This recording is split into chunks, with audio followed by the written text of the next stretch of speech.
The Korean government is aiming to toughen penalties on companies found leaking client data or using it to advance their business. This is the latest measure in the government's response to the largest ever personal information leak that still has many understandably rattled. Yoo Li-an has the details.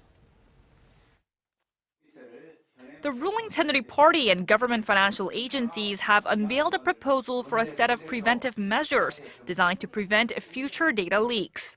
This as the nation continues to cope with the fallout from the massive leak of personal information from the country's three major credit card companies last month.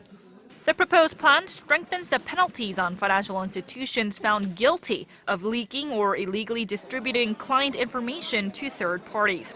Under the plan, those found guilty of leaking information would face up to 10 years in prison or a fine of $470,000. That's 3 years longer and 10 times the amount of the current penalties. In addition, those found guilty of using client data to enhance their business activities would be forced to pay a fine that's equivalent to up to 1% of their net sales. Going forward, financial companies and institutions would be required to delete client data within 5 years of a client's last transaction.